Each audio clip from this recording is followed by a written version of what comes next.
जैसे जैसे स्वतंत्रता दिवस की तारीख नजदीक आती जा रही है, वैसे वैसे पूरे प्रदेश में तिरंगा यात्राएं भी तेज होती जा रही हैं। आज भी यूपी के कई जिलों में तिरंगा यात्राएं निकाली गई। मुरादाबाद में भाजपा युवा मोर्चा ने एक बड़ी तिरंगा यात्रा निकाली। वहीं कौशाम्बी में भी घर घर तिरंगा अभियान के तहत राज्य मंत्री दिनेश प्रताप सिंह ने तिरंगा यात्रा निकाली, जबकि उन्नाव में राज्य मंत्री रजनी तिवारी ने तिरंगा मोटरसाइकिल रैली को हरी झंडी दिखाकर रवाना किया। चित्रकूट में जल शक्ति राज्य मंत्री रामकेश निषाद ने शहर के पुरानी कोतवाली चौराहे से हरी झंडी दिखाकर तिरंगा यात्रा को रवाना किया। जबकि जालौन में आजादी के अमृत महोत्सव में अनोखी तस्वीर देखने को मिली। यहाँ भाजपा नेताओं और कार्यकर्ताओं ने बुलडोजर पर तिरंगा यात्रा निकाली, उसकी भी तस्वीर आप देख पा रहे हैं।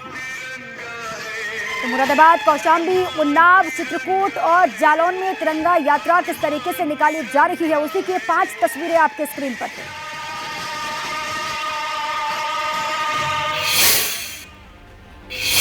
और अब दिखाते हैं आपको मैनपुरी की एक तस्वीर, जहां स्कूली बच्चों ने 1 किलोमीटर लंबी तिरंगा यात्रा निकाली। इस दौरान रंगारंग प्रस्तुति भी बच्चों ने दी। बच्चों ने देशभक्ति के तराने गाए, झांकी भी निकाली। तस्वीर आपको दिखा रहे हैं, बच्चों ने लंबी तिरंगा यात्रा निकाली है। कहा यह जा रहा है कि 1 किलोमीटर लंबी तिरंगा यात्रा बच्चों ने निकाली और इस दौरान रंगारंग प्रस्तुति भी यहाँ पर बच्चों ने दी है। अब देखिए, स्वतंत्रता दिवस बहुत करीब है और ऐसे में किस तरीके से तिरंगा यात्रा हर हिस्से में निकल रही है, उसी की एक तस्वीर आपके सामने है, जहां पर बच्चों ने लंबी तिरंगा यात्रा निकाली, देशभक्ति के तराने गाए और झांकी भी यहाँ पर निकाली गई। अब आगे बढ़ते हैं। मेरठ में अवैध निर्माण के खिलाफ बुलडोजर एक्शन लगातार देखने को मिल रहा है। यहाँ 100 करोड़ से ज्यादा की जमीन कब्जा मुक्त करवाई गई है। हालांकि इस दौरान नगर निगम की कार्रवाई का लोगों ने विरोध किया। पुलिस की टीम से लोगों की धक्का मुक्की भी हुई।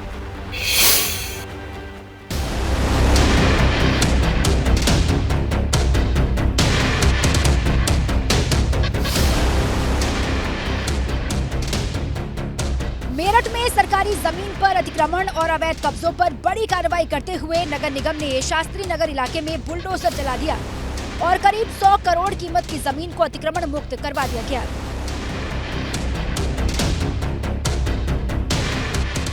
अवैध निर्माण और अतिक्रमण के खिलाफ मेरठ नगर निगम ने बड़ा अभियान छेड़ दिया है।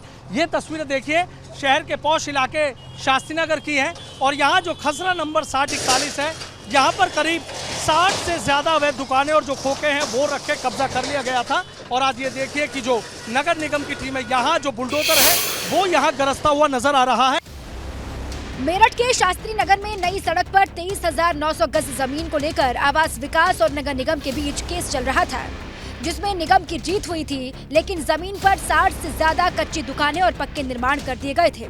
जमीन को खाली करने के लिए कई बार चेतावनी भी जारी हुई थी, लेकिन जब कब्जा करने वालों ने अतिक्रमण नहीं हटाया तो आज नगर निगम की टीम ने अवैध निर्माण पर बुलडोजर चला दिया।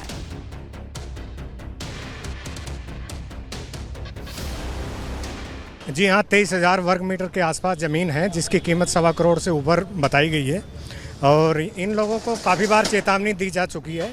5 दिन पहले इनको टाइम दिया गया था कि आप अपना अतिक्रमण हटा लीजिए, नहीं हटाया। फिर कल चेतावनी दी कि आप अपना अतिक्रमण हटाइए।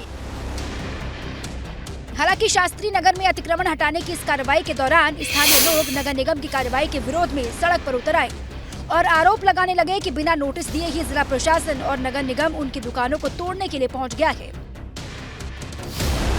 हालांकि तमाम विरोधों के बावजूद मेरठ नगर निगम ने शास्त्री नगर में अतिक्रमण के खिलाफ अपनी कार्रवाई को पूरा कर लिया और अब ये जमीन वापस नगर निगम के कब्जे में आ चुकी है।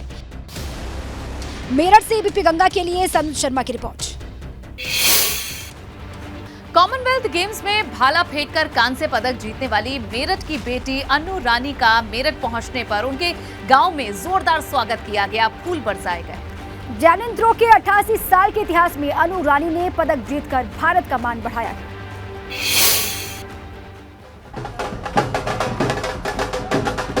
बर्मिंघम में ब्रॉन्ज जीत के बाद बहादुरपुर में जोरदार स्वागत, ढोल नगाड़ों की थाप के साथ चैंपियन खिलाड़ी पर फूलों की बारिश।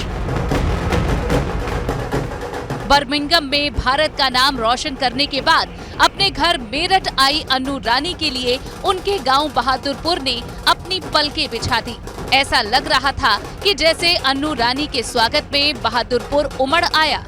परिवार की माली हालत ठीक नहीं थी, फिर भी अन्नू ने हार नहीं मानी। पिता ने अन्नू के खेल में दिलचस्पी नहीं दिखाई तो अन्नू ने चोरी छिपे अभ्यास जारी रखा, वो भी किसी ग्राउंड पर नहीं बल्कि कच्चे संकरे रास्तों और खेतों में अभ्यास किया।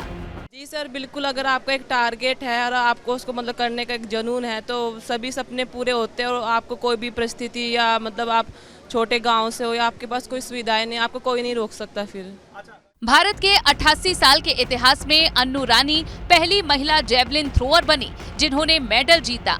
अन्नू रानी ने अपने चौथे थ्रो में 60 मीटर की दूरी तक भाला फेंक ऐतिहासिक कांस्य पदक पर अपना नाम लिखा।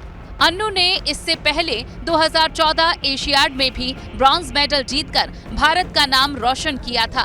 टोक्यो ओलंपिक में भले ही मेडल का सपना अधूरा रह गया, लेकिन अन्नू ने 2022 कॉमनवेल्थ गेम्स में जेवलिन थ्रो में ब्रॉन्ज जीतकर तिरंगा फहराया और देश का मान बढ़ाया।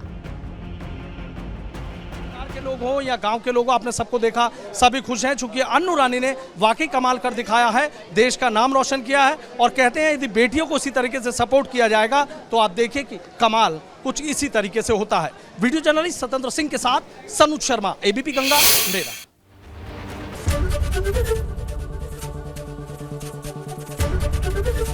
एबीपी गंगा, खबर आपकी, जुबान आपकी।